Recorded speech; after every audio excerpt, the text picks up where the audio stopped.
Welcome to Curious Chimps podcast. I'm your co-host Nathaniel Perl. And I'm Sami Scebba. And welcome. We here at Curious Chimps are law-abiding citizens. We do not endorse anything illegal. And anything we discuss is for entertainment and not information purposes. We are not experts, and nor do we claim to be. So please, consult doctors, do your research, read the label, and for the love of all that is holy, be safe. All right, let's talk about drugs. Curious Chimps.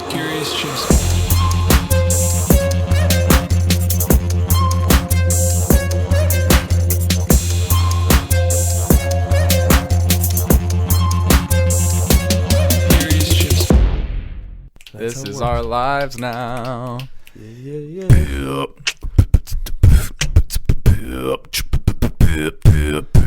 Let's talk about drugs. My brother. All right. Okay. What's up, Sammy? I don't know. I just feel like beatboxing for some reason. Do it, man. It sounds great. If I knew how to freestyle, it could go even better.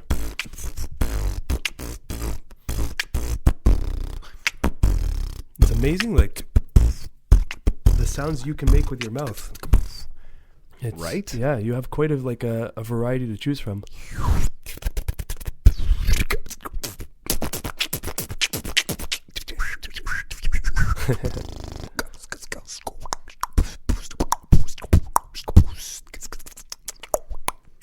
I remember one time me and my friend were beatboxing, and I just like, have you ever done an inventory? And he's like, what are you talking about? And I'm just like, just check out what sounds you can make. Like, if you go online now, you're going to get bottlenecked in a really good way, because you're going to be able to do all these like liquid bass sounds and these fucking like inward bass, like I can't even do them yet. You know, they're confusing. And like one of them's like, and like the tongue gets flappy. Like, you know, when you outward, they do it inward, and it goes like, like it just sounds like inhuman. Whoa. And there's this one guy who does like he sucks in, but like it's bassy also, so it just sounds like this like this screechy, like high pitched throat singing. Fuck, man. Dude, I remember years back, one of the first viral videos I saw was this guy was at like a party performing a beatboxing thing, and he was like breaking down. He's like sang some lyrics, and then he did the beat. Oh, and he shows you how he puts them together. And then he's like, he's done, watch this. And then he just starts singing, like going into the song. And then he's beatboxing as he's singing perfectly. It was like a song. It was the craziest thing I've ever seen. I personally, I don't like that, because most of the time, it's still impressive, but you see where the person cuts. You can just hear it. You know, like the person, they're talking, but then they'll like in between, and the word will just get cut. And most of the time, it doesn't sound great. But your brain gets tricked, especially if you're not a beatboxer, because they're singing the lyrics first empty and it's dry, and then they throw in the beat on top, and it just your brain replaces it sort of, so it still sounds cool. But I'm just picky about it. I'm like, this doesn't sound right, you know. Like when you really hear someone sneaking in some lyrics, like what the beat I was just doing before, it's kind of the same thing. There's no words, but I'm going. It's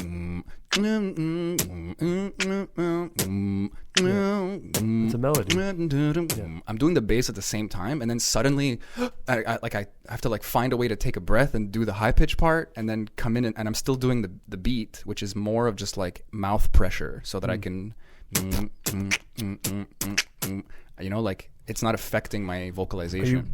Are you pretty much doing circular breathing with this, or is it a little bit different? I can't do circular breathing because you need that pressure system. Okay. I think maybe it might be useful in the future, but I'm really like an intermediate beatboxer. Like, there's gods out there. You go online. I've seen there's beatboxing battles, man. It's the coolest thing, man. I know. And what's cool is at that level, even though I said like it gets bottlenecked a little bit, there's a lot of techniques that have to come out that I don't even know how to do yet. But there's still so much personality. There's still so much like freedom to sound like D-Lo is like my favorite guy. He's not necessarily the best. He's fucking up there as far as I can tell. I'm not like, I don't have my finger on the pulse like hard, but he's just, I love his style. I love his attitude. You know, there's one clip. It's like top 10 D-Lo moments, or even top 10 drops, and he's like in there like 3 times or something, and he's just he's doing this like and the whole fucking crowd, so cool. And he just looks at his competition and he goes, "Look at the crowd, man," and he goes right back to the beat, like where it should be, but it's like a little bit late because he spoke, and he just did that so seamlessly, and I was like, dude, you're such a dick, but like it's perfect. Like it's competition, you know. Like you want to kind of like, I'm sure they all respect each other. They're all in the same. It's a stage. very small community too, right? I don't know. I think the top guys for sure. Yeah. Their face looks different than ours. They're like porn stars. Like they have wide mouths. You know, like it's like biology at a certain point. Makes sense though for them to move their lips in certain ways. Like, and there has to be some physiology behind it. There's a lot that you can do just by learning, but there's a lot. I see the best people have like they have like big lips. They have like maybe they've been doing it for so long that it changed the shape of their face a little bit too. Who knows? But like I don't look like that guy. It's like Alex Honnold, the rock climber. Like his fingers are literally like triple in size of regular fingers. It's insane. And that's obviously he probably had big hands to start with, but they calcified and grew as he got better in the sport. The fucking like what's the word? Like the tensile strength. Like I don't know what the word, but like the strength of all the materials combined. Yeah. Like his bones, his ligaments, his squishy in between joint stuff. Yeah. Cartilage. I couldn't remember the word for cartilage. The squishy in between bone stuff. And then even his skin adds to the strength because there's less give. Yeah. And then his musculature obviously is amazing also, but it's like even his fascia must have like a certain give, but very a certain stiff though. Yeah. Fuck, man. It's his hands look crazy. That guy looks crazy. He looks like he's an wiry, alien. Man. He's wiry though. There's something about his face. Like he looks so like at peace, and he looks like a little out of this world. Something has to be off for someone to climb like that with no ropes. You know. I don't know. I want to give that. I want to go extreme, and I want to like essentialize them, like we talked about in the past. But I know that it's fucking reps. Again, I know that it's reps. But like you said, there might have been a physical thing there in the first place. It's funny because I was talking to my girlfriend about it this morning. I'm like, do you think people are born with just natural abilities to certain arts?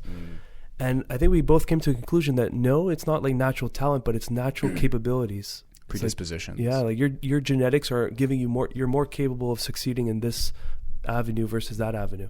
Nature nurture is a fucking rabbit hole because you ask any parent and they will tell you were born like this.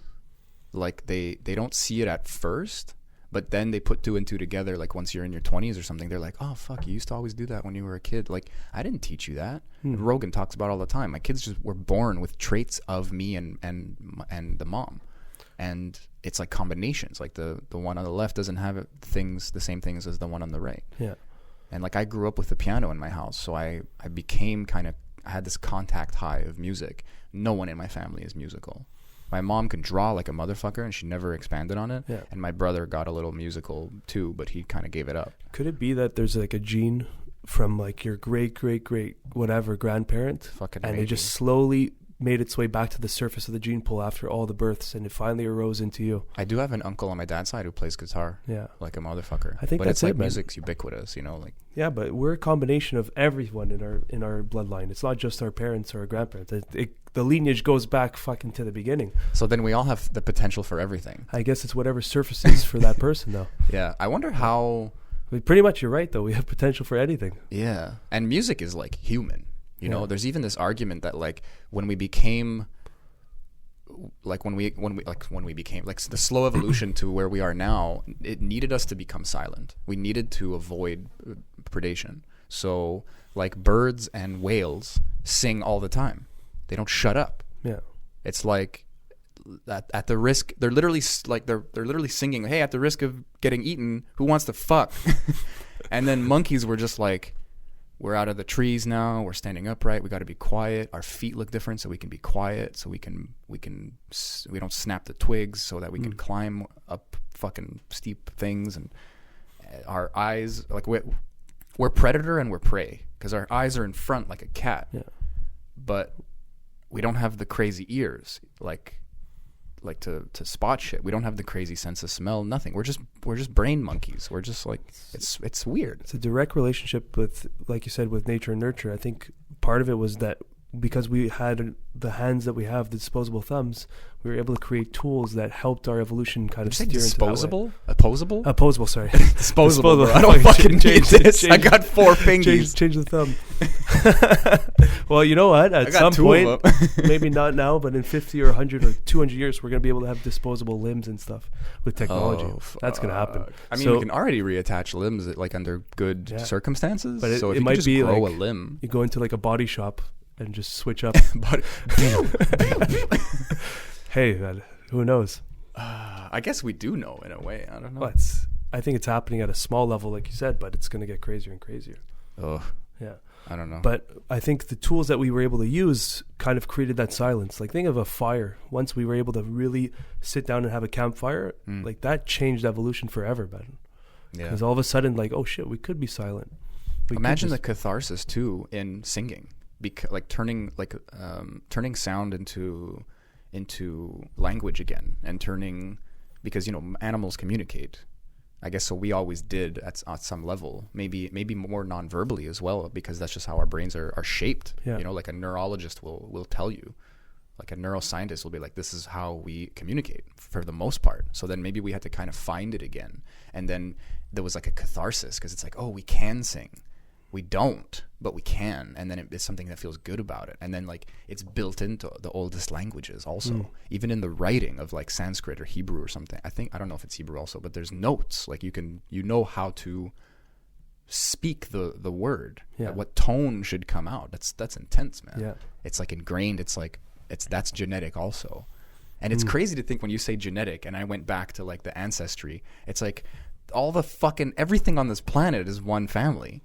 That's insane. The trees, like a banana, a fucking mouse. Like there was a fucking meteor, busted this fucking planet, rang it like a bell for like 100 years or something stupid like that. I don't know what the real story is. And then like some mouse somewhere was like, what the fuck happened? And that's our dad or something like that's our great times a million. Yeah, because we're here. The only reason that connection's there is because we're alive. Yeah, unless you believe in aliens coming in. Yeah, then that's a whole other discussion. But then they probably they still used what was here. Well, yeah, they had to use the organic material that they found. But that's what's so wild is that we're here today, and like, if you really think about it, it's actually nauseating to think of how far back your DNA code goes. It wrinkles the brain, man. You have to stop and like, I'm reluctant to use the word meditate, but like you find that space where you can visualize like at length and still kind of hold a reference to what you were thinking about before. I love doing that with like material. Like imagine if you go down long enough, the time, but like far enough or deep enough, like to this table, you could like zoom in, and eventually it's like there's space in between the particles or in between the atoms. Like that takes a second. You're like, huh? What? Like you're touching this That's a really table. hard one to wrap your head around. And it's the same thing. It's like there's no space between that fucking weird rodent and us in a way. Yeah.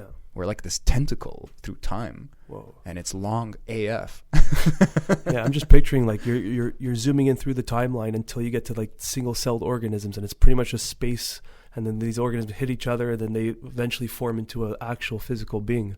Something that, and for some reason, like one of those eventually like functions well, and like they become like specific cells. One's like, oh, okay, you're gonna help us move around, I'm gonna help us digest. And then like one's like, I can kind of like sense light.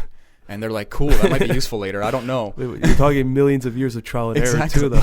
And they're not talking like that. It's just boop, it works, it doesn't. Bumping into each other. Just death, rebirth, 1,000,000 times over till they finally got a solid particle that eventually probably died, and they had to restart until it finally worked. That was a funny thing. I hope that kind of dies in in the next generation, because a lot of people don't even understand how evolution works. You know, like there is adaptation and epigenetics, and it does affect the next generation, but that's nothing.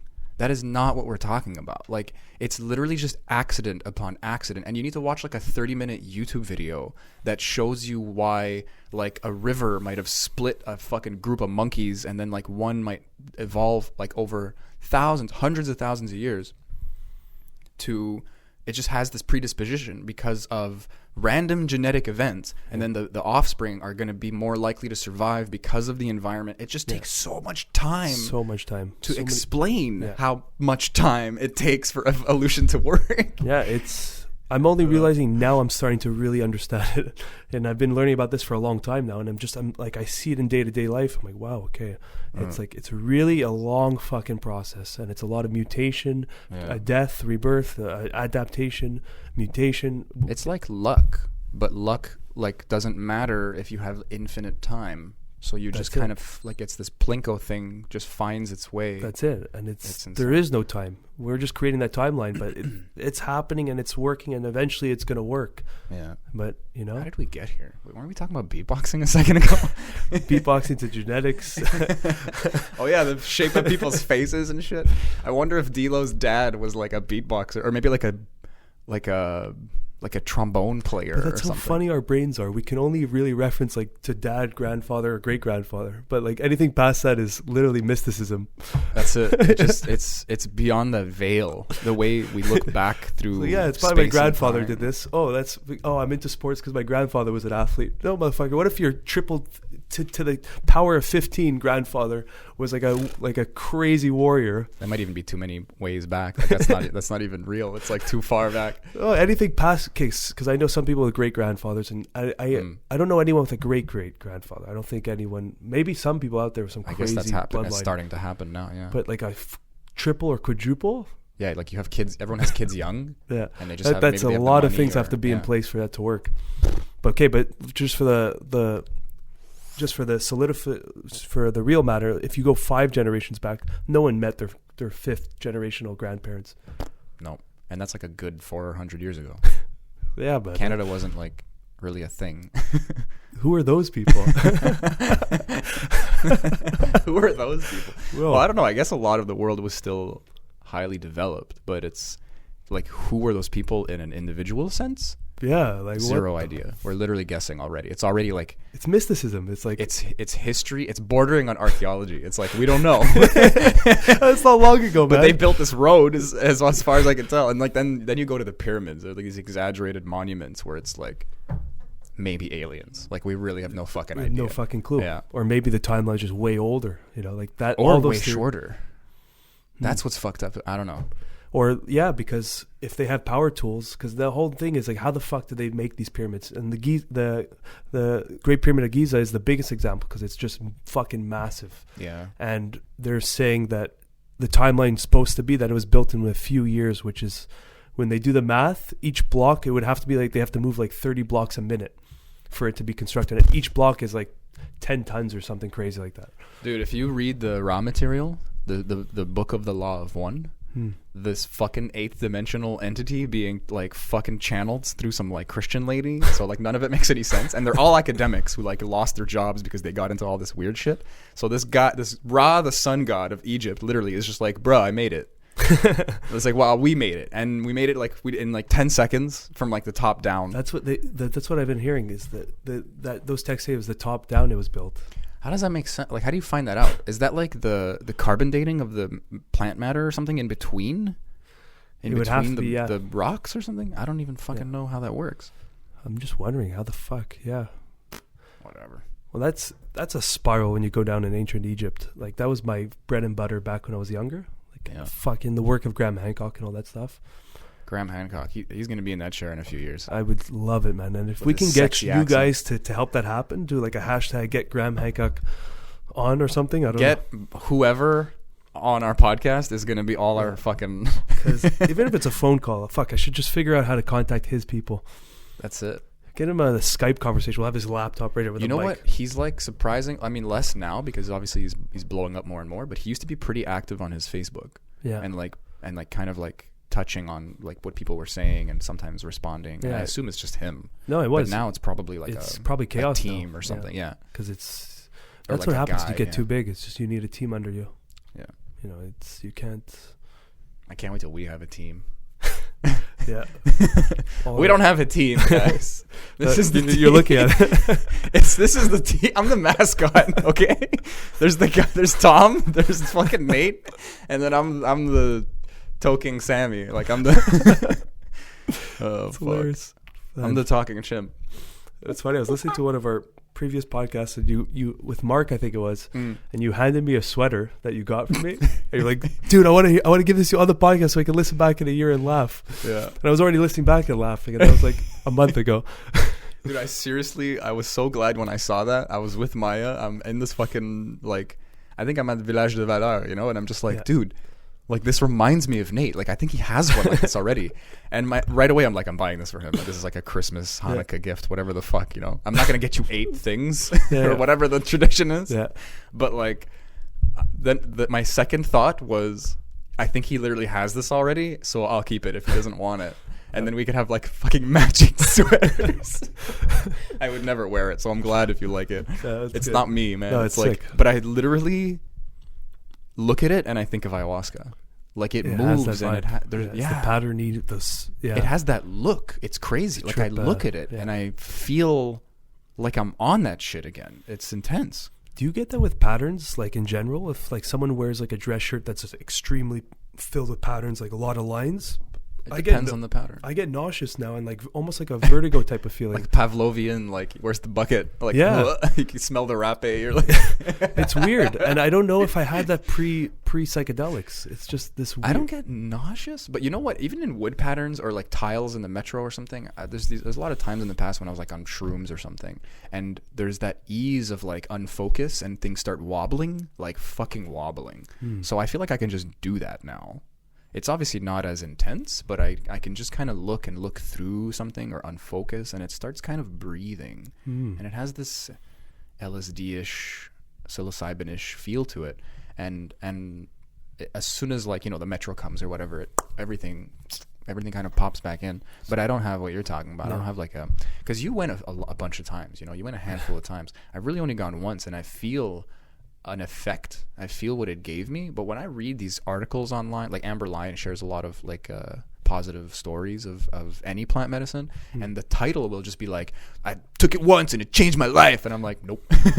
not this guy. I had that too, that expectation that one time will change everything, and I don't know, maybe but it has happened to some people, so I guess it does. But those people never did drugs before. Yeah, that's what I think. Could be. I'm stubborn. You know, it's like I've been on some shit, and maybe I got it too young, so I have like a defense even to that. You know, I don't know. It's gonna take a few more hammers for it to get across. Yep. I think that's probably it. It's a blessing and a curse when you open those doors. You know. Yeah. It's definitely a blessing, but it could be a curse because you won't.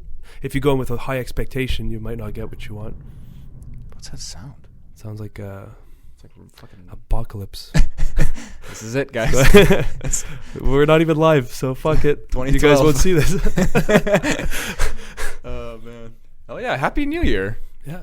Still, I'm gonna say it all year. Does that make sense if I do that? I could just say it all the time. You make your own rules in life. There we go. Yeah. Happy Halloween. I mean, that works to an extent. Yeah. Like, don't go out killing anyone and be like, I make my own fucking rules. Well, you know what? I think about that often because I'm a gamer, and lately I don't play a lot there because I got shit to do. But Assassin's Creed, there's a famous line, and the actual Assassin's Creed, they tell their members that. What the fuck is that? Anyway, they tell. I'm just gonna ignore all the. Yeah, there's just vibrate. I could feel it in the table and shit. Maybe they're demolishing the building. I don't know. We're all gonna die. It's fine. So, they tell their members, like their motto, sort of their creed. I don't know. Is what is it exactly? It's nothing is real, everything is permitted, and that is nothing is real, everything's permitted. Yeah, like. Conceptually speaking, like if you're saying that to a philosopher, there's something very useful about that. But then I think it was in Black Flag. I don't know if anyone's familiar with these games, but I'm sure some of you are. So fucking Black Flag, the best one that I played, it was like a Zelda experience. Like I felt like I was playing Ocarina of Time again. So what you were talking about, it was in like 2D? No. Oh, no, this is like, that was Hollow Knight. Okay. Great game, but not super deeply philosophical. Just a great art, great music.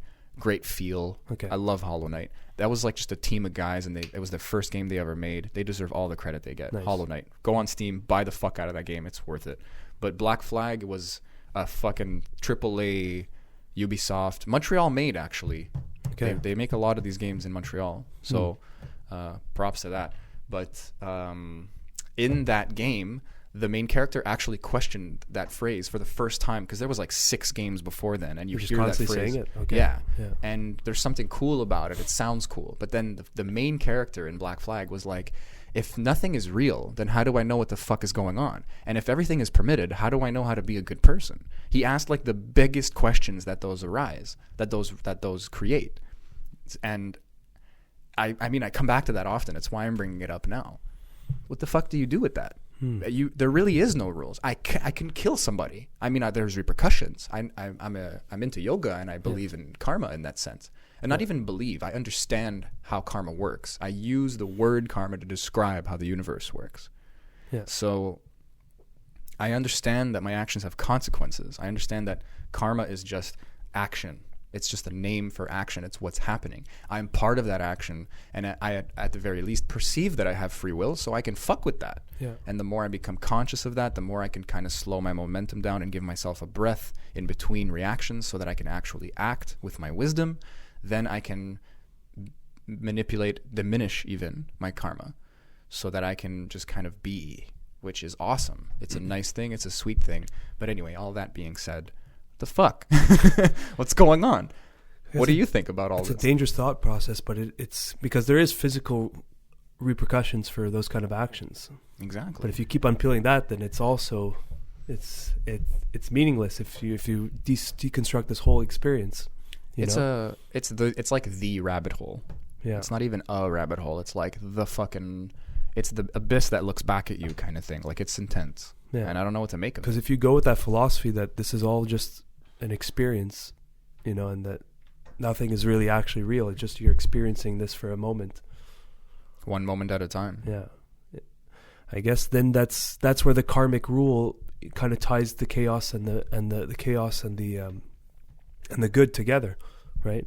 It's like that's like the universal rule book almost. I like how there's like it bleeds into an idea of reincarnation again as the universe functions, how we view it to function. I'm labeling something reincarnation. I'm not believing in something that I can't see. So it's the fact that the energies I put out will come back. They won't dissipate, which means that in a way I won't dissipate. Yeah. So my body, my mind will cease. I don't know if something extra lives on and remembers, but I know that I'm creating the future in a sense. I'm adding to the history of humanity, and I can make the world better or worse. I was watching Supernatural yesterday. I grew up with the show. I've been watching it since I was 15. It's like a guilty pleasure at this point. I fucking love it. And there was this like really good speech that this random character had, this like priest in a random episode in like season 13. And he just said all that stuff about like how there's always hope, because there's always all these little actions really do amount to something. And in this day and age when we're being drowned by information, it's supposed to be empowering, but it's not what the human mind is built for. Yeah. And then you have to listen to someone like Jack Cornfield who tells you tend to the part of the garden you can touch, because you start getting lost in that. Yeah. But there is this, what was I saying? There is this, I mean, like we're carving a path on this planet. We're making a mark, whether we like it or not, whether we realize it or not. Yeah. And that's if we kill ourselves, if we stay in our room, if we become a millionaire, if we just live the simple life, if we become a monk, whatever the fuck you do, you are trapped. Yeah. That tentacle we talked about earlier, you're part of it. You're a new tiny tentacle, and you're still going. Yeah, and it's whether you like it or not. Yeah, and it's affecting, regardless of what you think, it has an effect on people around you and your environment around you, etc. And it's like that saying, now I'm seeing it, if you show me 5 people, I know the whole world. Do you ever heard that kind of saying? No, but I like that. Yeah, it's pretty much because those like 5 people know 5 reasoning, people, yeah. and you keep going, and you'll just eventually know the whole world. So I'm thinking of it in terms of your actions. Even the smallest action might affect 1 or 2 people, and those 2 people might carry on a small hint of that action to someone else. And then eventually it extrapolates to the whole world if you break that down too. I love that. So, have you ever read any Sherlock Holmes, like Arthur Conan Doyle? No. There was a sentence I'll never forget. It's kind of similar, but he said, someone who's versed in deductive reasoning can assume a Niagara or an Atlantic just from a single drop of water. So it's this exaggerated poetic way of saying, I have all the information I need. I just have to fucking think further than it's the third eye, or the first eye, as they like to call it. I like that. Yeah. Yeah. It's fun, man. I like first eye. I want to change it to that. That's beautiful. Yeah, it's deep. It's deep, man. The first, baby. Yeah. What came first, man? Yeah. I don't know. But it's like, I always used to joke a few years ago, like, we have 2 eyes to be able to see in 3D.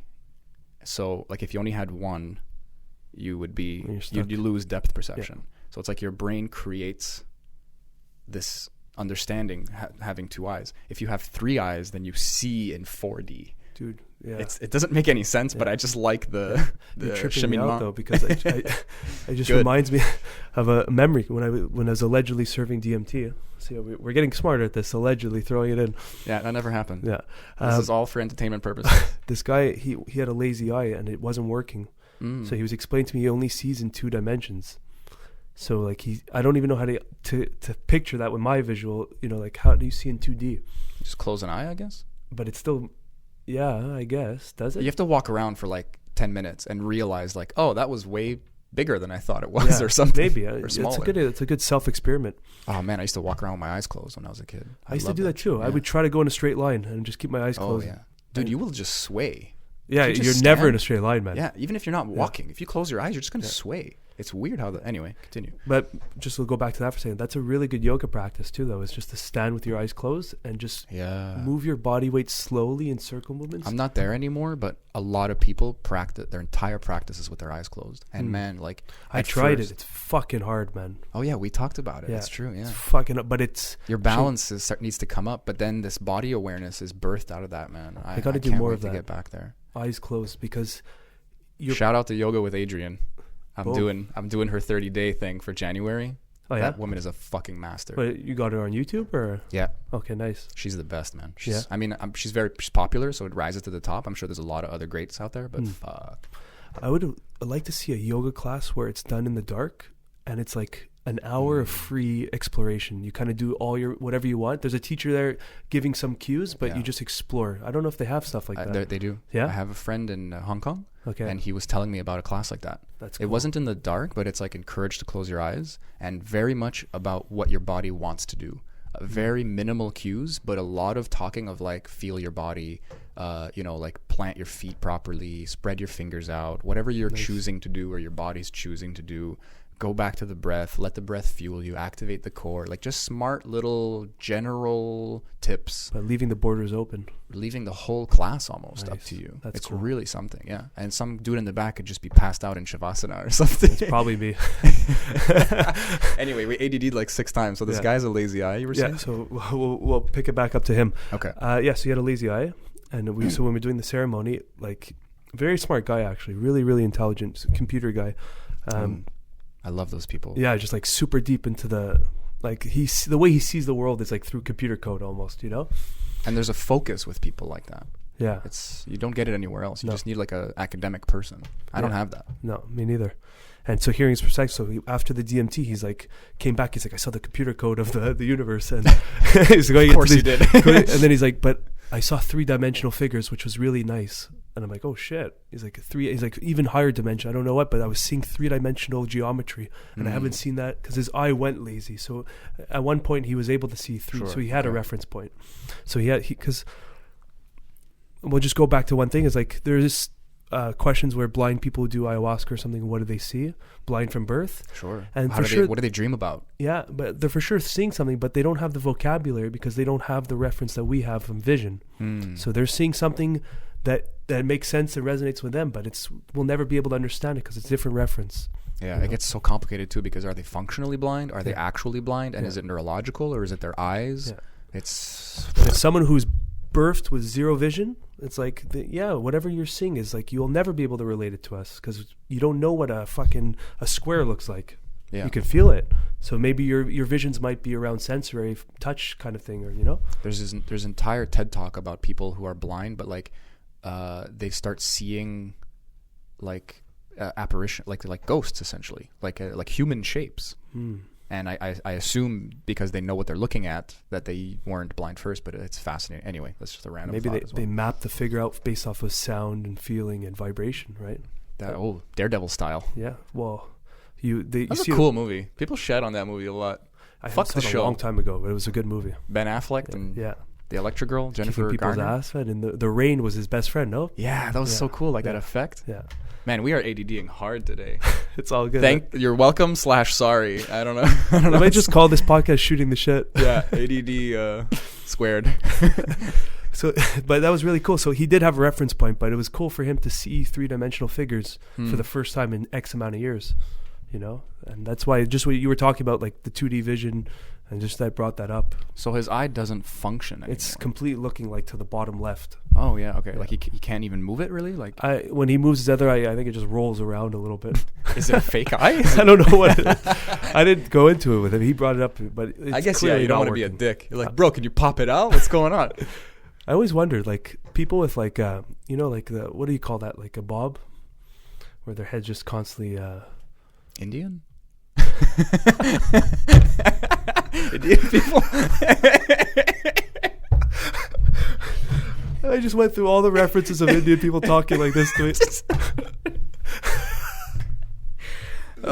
We just lost perfect. Like half our viewers. That was perfect. Oh my god, that was perfect. That's so funny.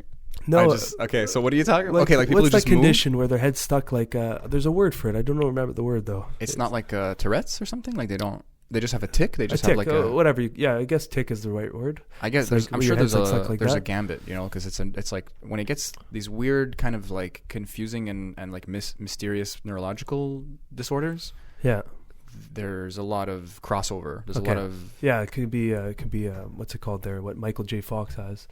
Parkinson's. Yeah, but that's I think it's an autoimmune disorder or it's neurodegenerative. I don't fucking know. I think it might be. I don't know. I'm not a doctor. But like someone like that who they're constantly their body shift, or even like they just can't help it. They're just, I wonder, like, is their vision stable? It has to be. Oh yeah, it has to be, right? Well, I guess it depends, but for the most part, your eyes can track things. So you have two sets of muscle. I don't know if you know this already, but you have two sets of muscles in your eyes.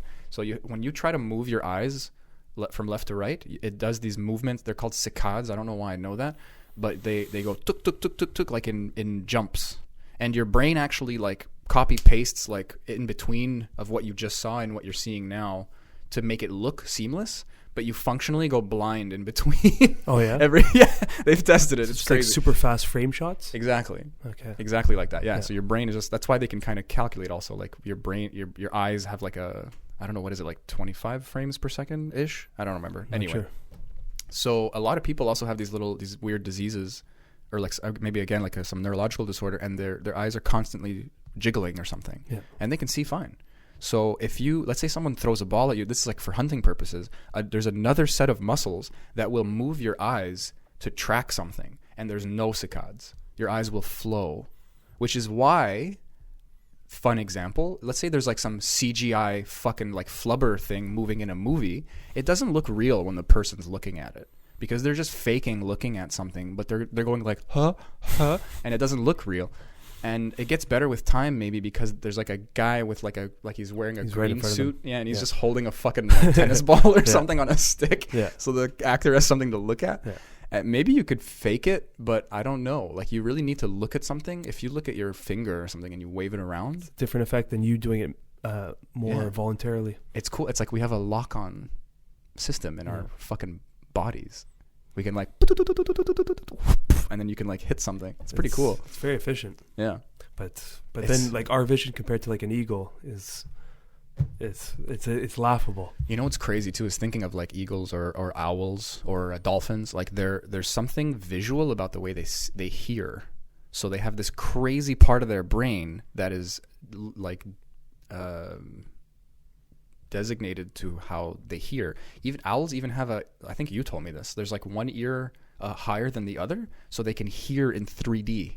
Whoa. Yeah, it's fucked up. So they can locate things physically in space. We can tell where something is coming from because we have two ears, but they're on the same plane. Yeah. So their ears are like this. If you see like the skull of an owl, it's like triangulation. Yeah. Whoa. It's pretty fucking cool. It's like a GPS system. It's insane. But a lot of it gets like allocated to a lot of their visual cortex or whatever it is in a fucking owl. Like that's still highly functioning. Obviously their eyes are insane also, but it's like this combination to be able to hunt, and it's all combined. It's all, I mean, like we do it too. It's not synesthesia in the sense where like one sense kind of melts into another or activates another. It's all working perfectly. And it's, you like, imagine it's like if I tap the table and you see it and you hear it at the same time, it's cohesive. Yeah. So for them, it's like 10 fucking kilometers away, they hear a mouse scratching in the snow, and they can fucking see it, and they can hear it. It's, I don't know, man. That's it's another wild, man. Or the eagle's a kilometer up in the sky and just flies down to grab its prey and go back up. Wow, that's trippy as fuck, man. Like, we really are ADDing a lot, dude. Yeah. Did you know falcons actually punch stuff? It's an actual real thing? Falcon like punch. Falcon punch? Oh, yeah? Falcon punch! Fuck, that was a good game. Yeah. Fucking Smash Bros, man. What do you Someone mean they told me punch this. stuff? Like They hit stuff with their wing, apparently. Like a. I don't know. Maybe I'm remembering this wrong. I don't know. Google it. Yeah. I'm not gonna. I don't care. I just rather like they swoop like an eagle, but then they fucking crack stuff, Whoa. and they like knock it out, and they're like, that's the way that they hit. I don't know if they use their wing actually, or like maybe their talons. Oh, bro, their talons are huge, eh? They're very talented. I apologize. You're not an Instagram guy, but Nope, not yet, I guess. Rogan talks about it. You for sure heard about Nature's Metal. It's an Instagram page. Oh yeah, okay. And like before Rogan started mentioning it, it was like 30 to 50,000 followers. Now it's like Rogan's 1 been million. promoting. It's got like 2 million. Ugh. It's crazy. But they post like just real situations that happen in nature. Like a deer getting murked or something. Yeah, like crazy stuff. Like not for it's the dark faint of stuff, heart, man. yeah. But there's a video like an eagle, or I guess it's a hawk. Was another big ass fucking bird with giant talons. Fucking Valkyrie. Yeah. Nonsense. Yeah, something harpy, savagery. whatever. Grab mystical creature. Grabbed like an animal. It looked like a deer even. I don't know. It was Okay. just a big animal, and like lifted it and dropped it off the fucking cliff, and you just see it falling down, and then it goes to the body at the bottom. Like That is it's fucked. figured out Yeah. how to fucking kill this bigger animal by just using the momentum of that lift to throw it off the fucking cliff. Wow. Jeez, man. I saw this thing on Facebook recently also. It's this, I guess it was like a video. It's like snapshot after snapshot. So it's like you see one photo, but it's like the bird like next to itself, like over and over. And I think it's like a bald eagle, like the white top there. And it's going into the water. And it like, it's getting a fish or something. I don't fucking know. I think I've seen this. It's like Dude. frame by frame photos. Yeah. And the wings go super far back, and it looks like the feet. And then the feet go in the front, and it looks like the arms. It looks so strange. Jeez. It just like flips like backwards, and then the claws are like in front of its face, so it can just like attack with its eyes essentially. Whoa. And then the wings go back to become suddenly very aerodynamic, and maybe even plunge in the water and just whack. And what's crazy is there's diffraction because of light. So this fucking thing knows, instinct or otherwise, conditioning, maybe even like just Well, it's probably part of its evolution. nurture. Yeah, I don't know. I don't know, but it'd be cool to find out. But it like has to aim above Where a it's little gonna bit. go. Yeah. Or Well, that too. Yeah. Fuck, it's a moving target, but it's also like, I don't know if you ever saw Castaway, where he's like trying to kill the fish and keeps missing. Its location's distorted. Yeah. So there's so many calculations happening in a split second. Did you ever read The Hatchet when you were younger? It's like the same story as The Castaway. It's like this kid who. Sounds very familiar. Oh, it's a fucked up book, man. Oh, I feel like I've read it. I just random memory, but it's the same story. Like this guy's on a plane, he crashes, everyone in the plane dies except him, and Bro, you're tapping into some old memory of Nate. I know it just came out of nowhere, and he had a hatchet, and it's like how he figured out in his dream how to make fire because an animal was attacking him, and he threw the hatchet, and it hit the wall where he was staying in like a cave, and it made sparks, and he didn't even put two and two together because he doesn't know how to survive, right? But like, fuck, man, it was a deep book because eventually it's like months pass by and he's not talking to anybody and he's learning how to hunt. And it's like you're looking at a bird in a tree, you can't even see it. But then there's these entire paragraphs, a chapter even, where he's talking about how he didn't used to be able to see the bird and now he sees fucking birds everywhere.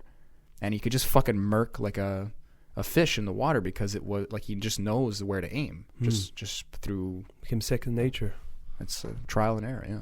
You know, this is actually going to tie together to our whole talk about our evolution. It's that no fucking kidding. We had to figure shit out. You have these birds that fly from the sky and just snatch you. Yeah, we used to be smaller, I guess, right? Yeah, but Little or they monkey take the thing. children. That probably happens so often. you know? Like, no kidding, we had to figure out these fucking tools. That was the only way we could survive. We had weak skin, you know? Yeah. It's funny how we got weaker with time also. Because it's Or funny, stronger. you know what it is? It's because we got the comfort. Oh. We had the fire was more comfortable. It's literally the comfort zone ruins everything if you think about it. But it was also responsible for evolution. Yeah. That's fucked up.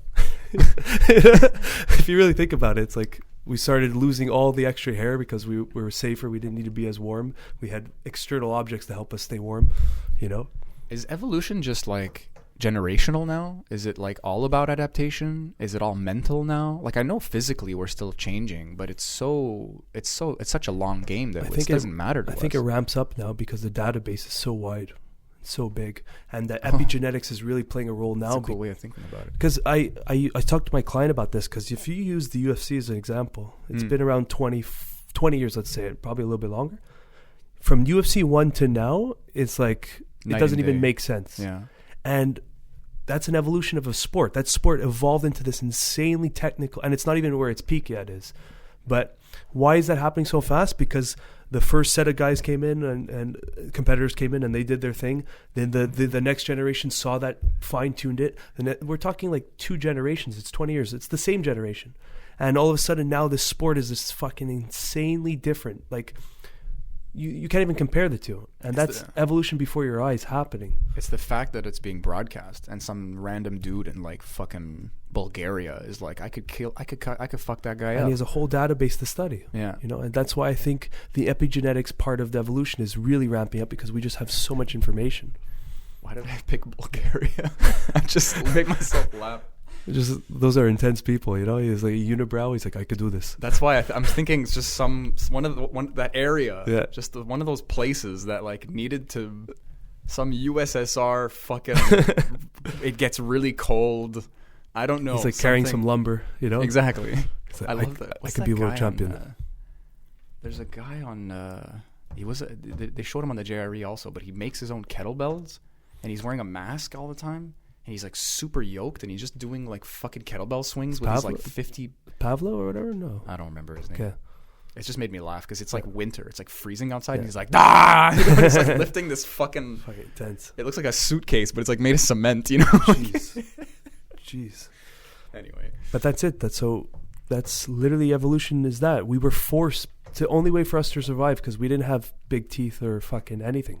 And in the easiest time, this can bleed into what you wanted to talk about earlier, because in the healthiest time now, we have the most suicides. We're the most lost. We have all this information and all this context, and we don't know how to deal with it. Which is funny too, because the great minds already did a lot of the work. You know, there's a lot of minutia about how to implement it in today's world, because today's world is weird as fuck. Like, if you want proof that we're living in a simulation, just pop your head out the window. Chaos right now. But like, just all the Socrates, Kant, Descartes, all that shit floating around that can give you some crazy context, crazy tools even to manipulate and figure out higher contexts and concepts. It seems like it's not enough. You know, that it's like I said before, the information age is we're in it. But it's not. It's almost like we need an organization age. We need something to come in and be like, okay, we just have databases.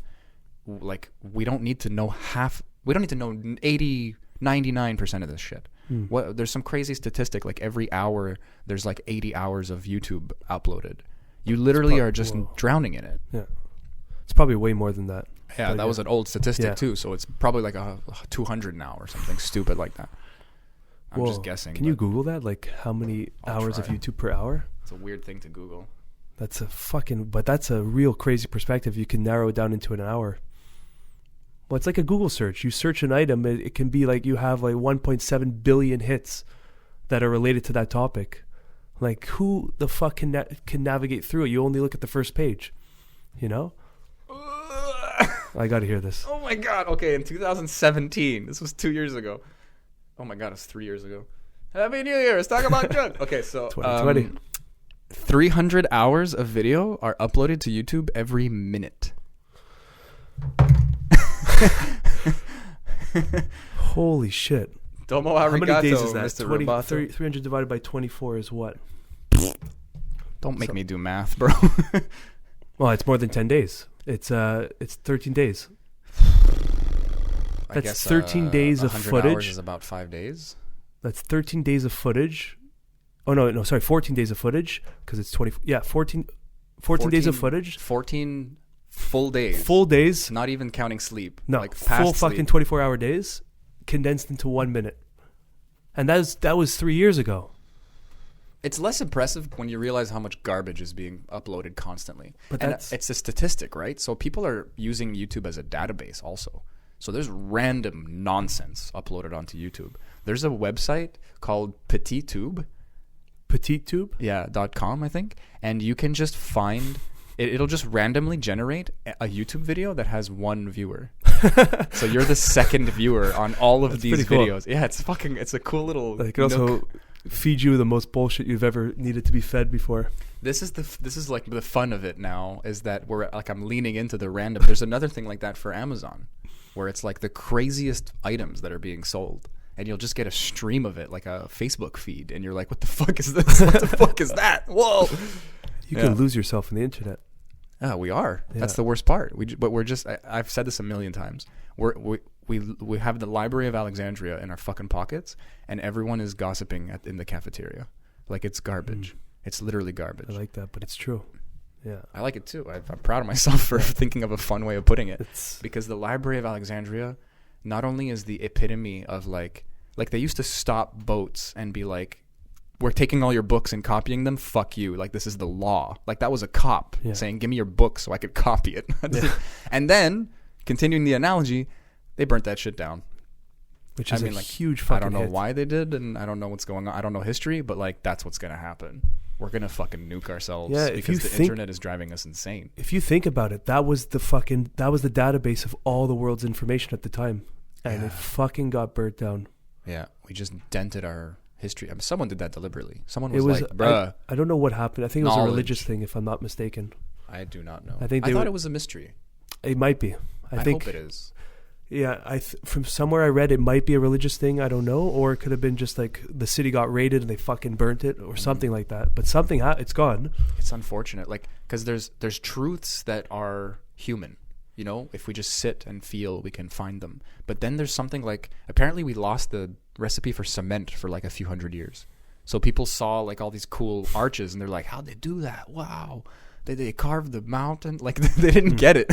And now we're just like, it's cement, you fucking idiot. But we literally had to figure that out again. And I mean, I guess it opens the way for new technology. You know, like Graham Hancock, he talks about he doesn't get deep into it because it's not his forte, but like, what is that guy's name?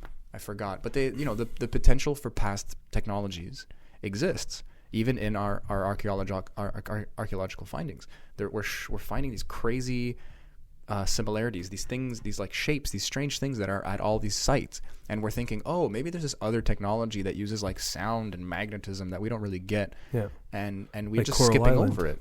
Coral Island, exactly. Fucking Google that shit too. Coral Island's a fascinating. mindfuck. If you want to go down the internet corners, this is a really fun one to check out because this one guy created this fucking like these stone structures. It gives you a feeling of something like Stonehenge, and it's in a nutshell, it's thinking like you need to be in a certain part of the earth, like in a certain place on the planet at a certain time, because it's the magnetic field that's like helping you or something, and then you're using these weird like cone things and sound and vibration in order to lift and maybe even shape large pieces of stone. I don't know how any of this works, but that's the theory. That's the mystery behind it, the right? conspiracy, let's say, because these two kids apparently like interrupted him while he was building something, and they saw him moving a large object on his own. And he was holding these two, they described it as ice cream cones. And that's this thing I was talking about that's found in all those other sites. There's these fucking rocks. In the artwork, shaped like, right? not just in the artwork, you're literally finding these, they're super old. So they're like stone now, essentially. But they look like fucking ice cream cones. It literally just looks like this cone It's like shape. a coil. Yeah. And then you hear these other stories of like these monks in a mountain somewhere, and there's like 100 of them all lined up in an arch.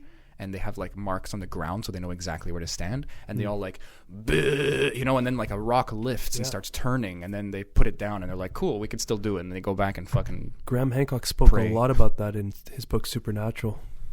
Was that a fiction or a nonfiction? It was just exploring these Okay. nonfiction topics. Because I know he did some fictions. Yeah, no, it was nonfiction. I'd Sorry, love to fiction read. topics in a nonfiction book. Okay, for sure, yeah. he's going down a rabbit hole, but he was That's what showing he does. archaeological evidence, like what we're talking about, Coral Island. I believe he brought it up, but like also the some scriptures say that they would line up, like you said, the monks with like a trumpet like thing, and just blow these sound waves and levitate giant rocks. Like that's what was reported, you know. There's something like intuitive about that. There's a power to voice. We even talked about like singing being intuitive and all that stuff with the whales and the birds and shit. Yeah. There's something healing about it. We know that for sure. And then we know different languages affect it. We know that there is an actual Sanskrit effect, which is a crazy... I didn't get deep into the studies, so don't quote me on that, but I saw it, so it might be bullshit. I don't know. Me personally, I have a certain bias, so I won't get into it. But I know that there's this... What is it? Latvia. In Latvia, they have these beautiful festivals, and it's all centered around music, and like every day has like a name attached to it, and like they sing these songs for your name, and it's so cool.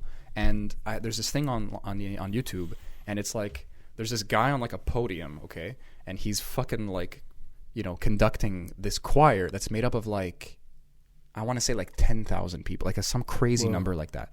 And they're singing the national anthem. And it doesn't give it justice because it's an audio file on a website, but it is still very powerful. I personally love chants. I love hearing bhajans. I love hearing people singing. Like one person sings and then other people come in.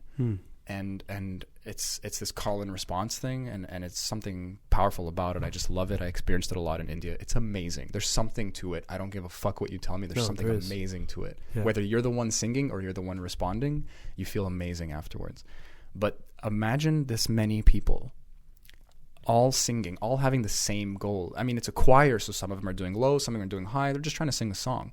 But what if there's some math to this, and you're singing octaves of a specific note, and you're experimenting with it, and you all point it at something, and you try to like kill a guy or like cook water, like boil water. I don't know, like why not? You see those videos of the sound waves on like sand on a platform? Yeah, and it's like I don't know about that anymore. It's starting to bug me. Why? There's a lot of scientific minds that are like, meh. You know, this does this because blah blah blah. It's called cymatics. But it is real what's happening, or they're debunking the whole thing. It's real what's happening, but it's like the vibration depends on the size of the plate and the material it's made of. Like there's a lot of stuff that needs to be right for you to kind of get those patterns that show up. So I don't know how true either side is, but I do know what you're talking about, and it's fascinating because it bleeds into that the 432 hertz thing, because everyone's tuned to 440 and all that stuff. But regardless of whether the patterns, you're still manipulating physical reality with sound. Yeah, and that's where 10,000 people on different pitches or octaves tuning in on an object. What the fuck could happen? You know, with the correct mathematics, like you were talking about. Who knows? I mean, you ever see that dude who invented it looks like a microphone, and he just sticks it in water, and then the water starts boiling? No. It's fucking fascinating. That is an actual technology that exists, and it's like he just found the resonance frequency of water or something, so it just vibrates like crazy. And I don't know, the technology also to make the sound like actually function properly underwater. I don't know, but that technology exists, and his family now owns it because the guy who invented it died, and it's just like legally theirs now. And they don't know how it works, they don't know how to reproduce it, and they refuse to let anyone else figure it out because they want to cash out on it somehow. But this guy can literally, like, it's like a technology, it can be easily powered by whatever, but it's just the way this thing functions suddenly boils the water, and it's like it's not out there. Like, it's not far-fetched. This is real. This is happening. And it's just kind of, it's like the cement. It's just being forgotten because of some fucking assholes, essentially. I mean, we're all human. We're all assholes. It's society kind of makes us assholes because we all need to eat. Yeah. We're all a little bit greedy. You know, it's a thing. We're all flesh, as the Bible says. But fuck, man. You know, like I want to bust that thing open. I want to see what's going on. Maybe there's like a little fairy inside going boil with like a wizard hat or something. Like, let me out of here. That's a great voice, by the way. Release me. It's my gnome voice. It's a great gnome voice. I picture him. Holy shit. Oh, we're idiots. I love it. I don't know where this is going, but back to the Graham Hancock Supernatural. He was talking about accounts of elves, meaning elves. And like there's like written accounts from the 16th century, 15th century, like if you see elves in the forest, avoid them. And there were stories of people that saw two elves dancing and they went to go talk to the elves and then came back to their village. What felt like 2 minutes in their life, their whole village was completely different. Like their childhood friends already died and their children were living on. Like he aged 2 minutes, they aged like 100 years. So what the fuck? Yeah, and there's a lot of accounts of that in the 16, 17, 15, 1600s in that time frame of like elves stay away, and there was like reports stay away from the dancing elves. Yeah. So that you're tough, man. Yeah. You're like, I heard of you guys. Oh no. What do I do? Yeah. They're just dancing. They look cute. Hey, come play with us. Boom, you're dancing in their vortex and fucking time just went by. Oh man, that's some interstellar shit. Yeah, some crazy relativity going on there. That was a good movie. That's my favorite movie. Oh yeah, we talked about it. It's my fucking favorite movie. It's so ahead of its time. And it's not. It is time. I made my girlfriend watch it. She like halfway through had to stop because it was just so intense. It's mindfuck. Because there was concepts that she didn't understand, and then I have to go, okay, we have to speak about what relativity is. It's funny. I had a similar experience with my girl. I was talking about like some random space shit because I love this YouTube channel called Because Science. And it's so funny, and the guy just like grounds a lot of crazy scientific concepts. He'll talk about like how a lightsaber might work or something. Like he's a fun guy. He's a nerd, but he's also really smart. He knows a little bit about a lot. That's what he says often. So he's able to like explore because science. It sounds a little pretentious, but he's just being a jerk, and it spells BS, which is funny also. I like it. Yeah. But he gets into. I was talking about some random video I saw, and it's fascinating. We can get into it after, but like. I mentioned some stuff about space, and I'm talking to Maya, and I'm saying, like, do you know about this? And she's like, no. And then I'm like, I explain a little bit. Then I go, oh yeah, and then some blah blah blah about Voyager, and I'm like, oh yeah, not the spacecraft, but the satellites that like left the solar system. And then I'm like, do you know about that? And she's like, no. I asked like just in case, but I was shocked when she said no. I just feel so stupid all the time. Yeah. And then I'm like, I have knowledge that you don't? That doesn't make any sense. Yeah. I just realized like she knows a bunch of shit that I don't, and I'm finding that out as we go, and there's a bunch of shit that I know that she doesn't. And that surprises me for some reason. I just feel like everyone knows what I know. Yeah. But I know all these crazy concepts about space and quantum physics, and it's all been dumbed down for me because I'm not a mathematician by any means, by any fucking means. But yeah, like I'm watching this video and this guy's talking about, you know, the Dyson scientist who talked about Dyson spheres, and it's like, oh, okay. So he's theorized that an advanced civilization could eventually, with enough energy and resources, make a material structure around a sun so that it could essentially like take all the energy from the sun and have like infinite energy. That's a type 3 civilization. 1 would be the planet. 2 would be the sun. Is it 3 would be the galaxy. So it's type 2. Yeah, I guess so. Type 2. I think we're not even at type 1 yet. Come on, guys. Yeah. Come on, get on it. Curious chimps. We're heading there if we don't kill ourselves. Yeah, we're good. We're gonna be fine. Hopefully, we're in that. Yeah. We're in that universe. We're in that section of the multiverse. I think. I hope. So the same guy, the Dyson guy. That's actually there was an article. A few months ago, I think, or maybe like a year ago now, where they were viewing a sun, like a star, in the telescope, and it was shining weird and blinking weird. And one of the theories of why that was happening is possibly because there's a Dyson sphere around it, and it could be like big air quotes proof of an alien civilization. Whoa. Yeah, a type 2 civilization. So it's terrifying. and terraforming, literally. Both.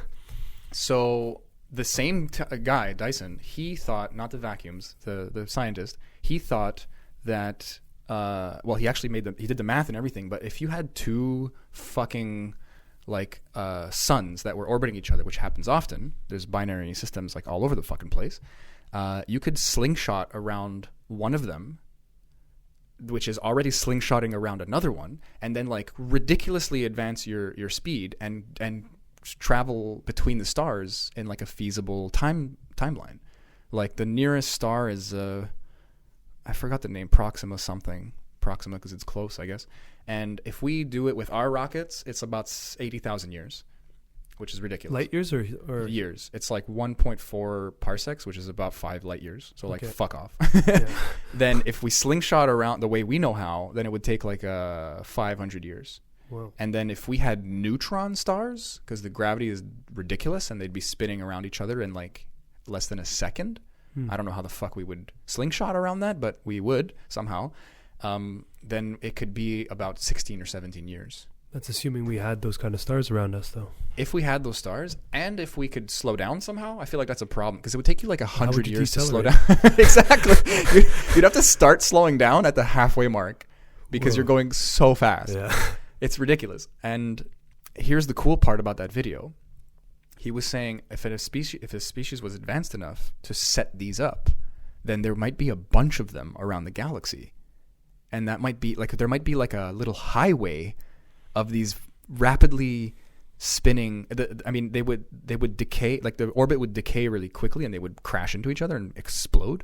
But there'd be, if you could manipulate them, there'd be a way to sustain it and like separate them again or something. I don't know. This would take so much energy, but travel is still travel. Time is still a problem. So like you'd be able to go to the nearest star in about 17 years, and you would age 7 months less than the rest of the universe because of how relativity works. And you wouldn't need to use much fuel. You just have to get to the star. You have to get the propulsion from the star. And then if you do one to another, to another, to another, to another, then you could just like travel around the entire galaxy in like a few generations. That's fucking awesome. Anyway, it's insane. We ADD'd so much. I think we have like 10 minutes left. But that's a mind fuck, you know? Yeah. That's a mind fuck. Not all his videos are that cool. Yeah. But that was a fucking mind fuck. I read an article that perhaps super advanced civilizations aren't even biological beings. They're more supercomputers that are just fucking surveying the galaxies and the universe. Because supercomputers don't play to the laws of biological time. You know, they can live on for X amount of whatever. You know, especially if they're solar powered too, and then they pull energy off each solar system they pass by. Or maybe maybe some of them are even shut down in some way, and then just like will wake up later, but it has some kind of non-mechanical function. You know, like Terence McKenna was talking about like how the theory of panspermia, like meteors came and like gave us some biological material to start life on Earth or on other planets. And he's saying, he has this great poem called "The Mushroom Speaks," and he talks about how there's like a great civilization that is like extra dimensional, and then so on in the third dimension it looks like they're trying to connect everybody in this kind of like hyper dimensional superhighway through psilocybin. And that's why you're getting this crazy like galaxy level, like universe level download every time you take shrooms. And what they did essentially was like make these spores, this biological thing that can survive in space. They put them in all these rocks and then just go like they gunshot it like 360, and where it lands, it affects the evolution on the planet so that you can eventually take this mushroom and like connect to this highway. Well, that's what it looks like for us anyway. Yeah. And then if and when we become part of this galactic family, as he put it, and it's I like that. Fucking trippy. Yeah. And it's like within this highway is information. It's not just communication, but it's an exchange. So we're not only like telling stuff that we're here, but it's also telling us how to like build crazy structures and crazy technologies. It's a universal Wi-Fi network. Yeah. So it's like, hey, if you want to come meet us in the 3D, take some shrooms. Yeah. Like imagine a NASA scientist starts tripping balls for the first time in his life, and all the crazy stuff he knows starts fitting into some new perspective, some new doors of perception. And he just suddenly, he's like, bro, what if we do this? What if we do that? You know, like some fucking, like Gene Roddenberry. I don't know what the fuck that guy was doing before, but he invented Star Trek. And he is the reason why we conceptualized X-ray machines and MRIs and cell phones and now a literal fucking warp drive. Like we have a way of warping space so that there's less behind us or more behind us and less in front of us. And without physically moving, we are traveling faster than light to wherever the fuck we want to go. We need like so much fucking free energy, which is a whole other topic, but I mean, it's scientifically feasible. That's what? And it stemmed from a fiction. Yeah. Yeah. That guy was on drugs for sure. Had to be. Fucking Gene. Well, they're not open about it, but like going to technology, like Steve Jobs was huge into LSD, and like he look what he's created, you know? Yeah. He paved the way. There's a show called Humans that was like a Dutch show that became like a British show, and they actually talk about how he changed the world.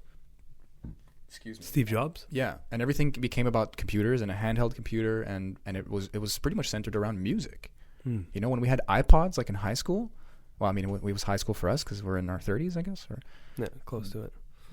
That's what that was his vision of the future. Is people want the fucking Discman to stop skipping on the bus on the way to school. So let's have this fucking stupid thing with a battery built in, and it looked cool. It was heavy. You could kill somebody with it. Yeah. I wish I could see one. I haven't seen one in so long. Oh, I got one somewhere, man. I'll find old it. school iPod, that big metal back. Yeah, and that blue stupid screen, and that no buttons. It was rolling. It was a rolling, right? I loved it. So in this show, Humans, instead of going down this road, they went down a road of robotics. So then instead of having these, they have fucking androids. They have human-looking things. It's actually a really good show. What's the show? Humans. It's just called Humans. Yeah. It's a little hard to find because it's a stupid title. And there's, like I said, there's like a Dutch original show and there's like a British remake. Okay. But it's great. I love it because the premise is that some robots were created, like the Steve Jobs of their world, sort of, actually coded free will. He like spent the time, and it's like a unique code for like tens of thousands of pages, and it's just free will. It's just like, and he made like 5 androids who have free will. And they're just like, what? What do we do? Like, we know that we can't be found and we can't talk to anybody. We have to pretend we're like the other servants, and it's a crazy show. How many seasons is this thing? I think there's 3, and I don't want to. Actually, I shouldn't ruin anything. Yeah, I think there's 3. It's worth watching. I like it. It's a good drama. The characters are interesting, and the robots are robots. Like they're not trying to be human. They have free will, and they look like humans, but they can't cry. They can't sweat. They can't they're not going to clench their fist in anger. And when they decide to do something, they just fucking do it. That's what I love about that show.